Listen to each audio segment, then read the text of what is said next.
one of the main important things that we are learning about netiquette in recent times. And I would consider ourselves kind of privileged because we are able to know all this netiquette and stuff. My parents do not know what netiquette even means. And that's considering that this generation knows it, next generation might know it, but older generation, very few people, at least specifically in India, very likely they might not know it. Now, the first rule when you learn etiquette is this: do not trust the first result, because the first result is often because of AI.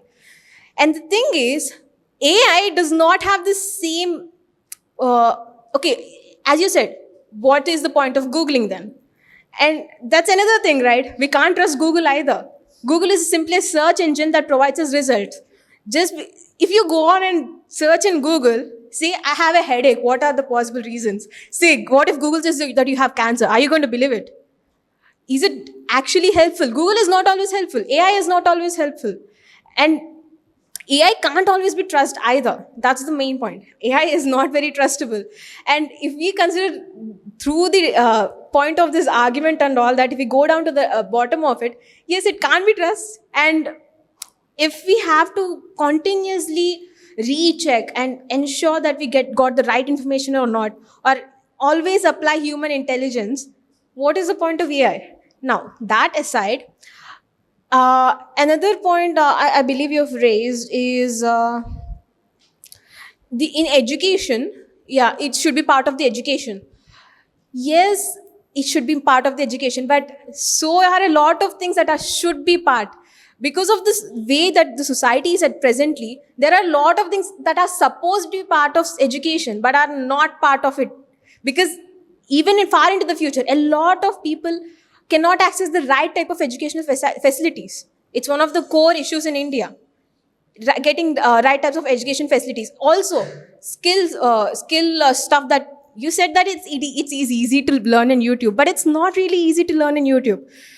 People don't exactly post everything on YouTube. They only put abridged versions. You get the bare bones on YouTube. If you want to have a proper training, you'll have to pay for the skill courses, and each skill course is usually kind of pricey, at least when you consider people who cannot afford much. Also consider let's say a person who used to work in a factory, who lost his job because of AI. Now he wants to get a AI related job. Now, how can he get it? He'll have to get new skill sets. How will he have to get new skill sets? By paying. Because if he goes on to YouTube, he won't learn the main concepts which will actually set him aside enough to earn him new jobs.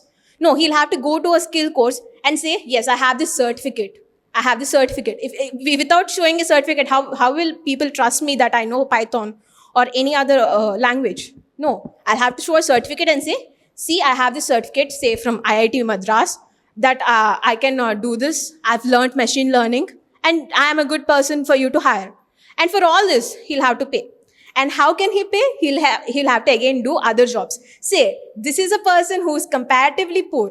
Their whole day will have to be filled with a lot of menial labor just to ensure that he could be able to pay skill set.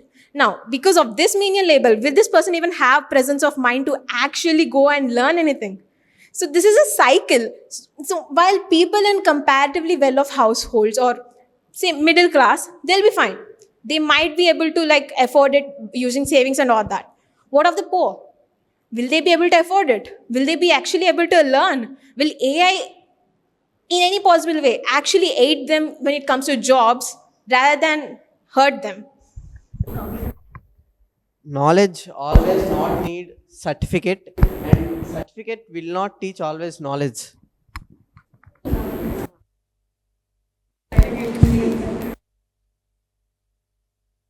Will not have certificates. My point is only certificate. The people with certificates know knowledge, and the people with certificate will not teach better than non certificates. For example, where we will soon have Cambridge English test, so that you can show, yes, we can speak English.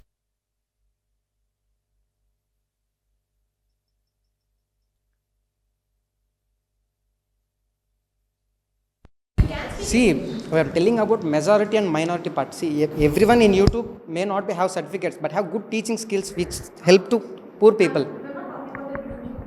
Just you mentioned the point about YouTube teachers. That is why I'm mentioning about this particular point. So when I say certificate, says that they actually learned. I can go and bluff. I can say yes, I've learned machine learning. I have know everything about law. You can have me as a lawyer if you want. Then people will ask why? Why should we? Why should I hire you? And where is even your degree? Why should? How will you be a lawyer if you don't even have a degree? Then how will people know if I know Python or anything if I don't even have a certification to say that I actually learned it? So that's the point of certification. That's all. Online courses, when you go to an interview, you can't say that I learned this course from online. You can't say that. You have to show your degree. See, you cannot learn everything from a classroom. You have to use every source like YouTube, Google, everything which you have. You cannot say that I have learned only in class. I have learned everything only in class. You cannot say that you should use internet or any mobile phone. You need to use everything. That is what we are telling. And see, as you're telling, this new skill courses cost more.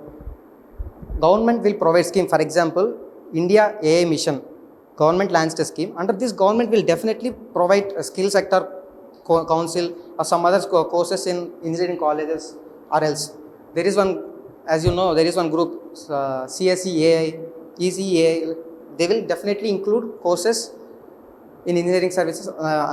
And government is providing fees reimbursement, so many things to people who are saying that they can't afford. There are more options.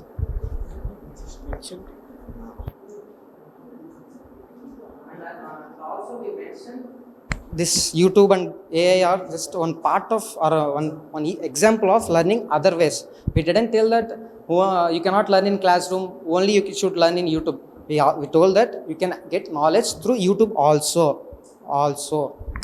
As she said that online courses are having high prices, so poor people can't afford. So that I just mentioned online teaching platforms as an only example. Not only example. It's an example. I said that poor people can also learn courses by using these online teaching platforms. You know that US is a deeply racist country. There are whites and blacks. There are whites and blacks which are when there is a job opportunity which is raised in the US, there will so many applications which are held by the people in the US. So many whites will apply for the jobs and blacks also apply for these jobs. See, this job, this application is done by the artificial intelligence. If I am blackish, I applied for the certain job, but the AI is automatically rejecting me that I will be able risk for this job. Then how AI know that I am the blackish? My personal details how are leaking to the AI? This is the biggest concern you have to tell. And AI is not properly in the managing factor.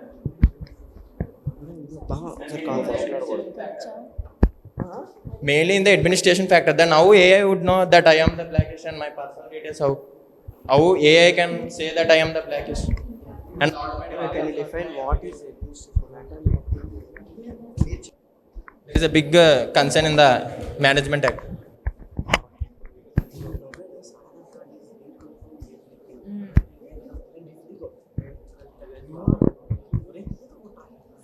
We agree to you, and there are advantages and disadvantages too in using AI, but we are humans need to develop and evolve every time. So I here concluding that we bind to restricted use of AI in some sectors and use AI completely in some sectors like health, space, defense and sea exploration, where humans can't work completely. So there are negatives like ethical concerns, privacy issues and data protection issues, but it is the human who is to decide what AI should do.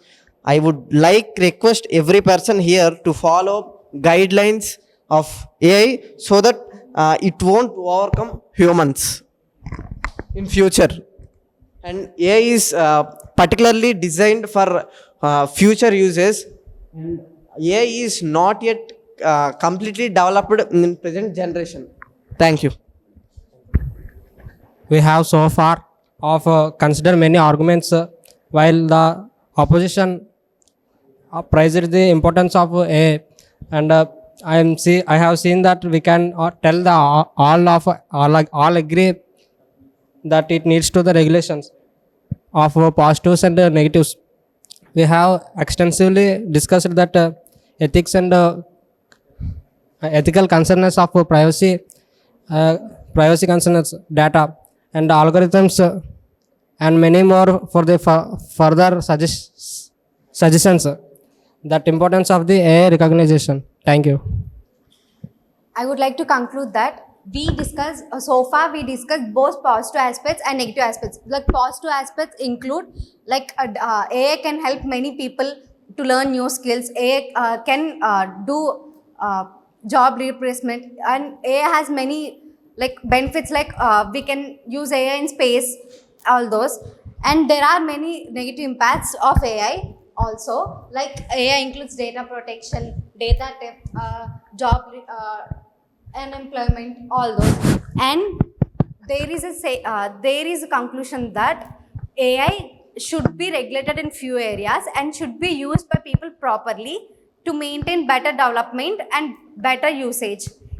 Many people should be made awareness should be present. Awareness should be given to the people about the usage of AI. People should be taught how to use AI properly, how to in what sectors they can use AI, and government and people should restrict areas and few areas to for better lives. Thank you.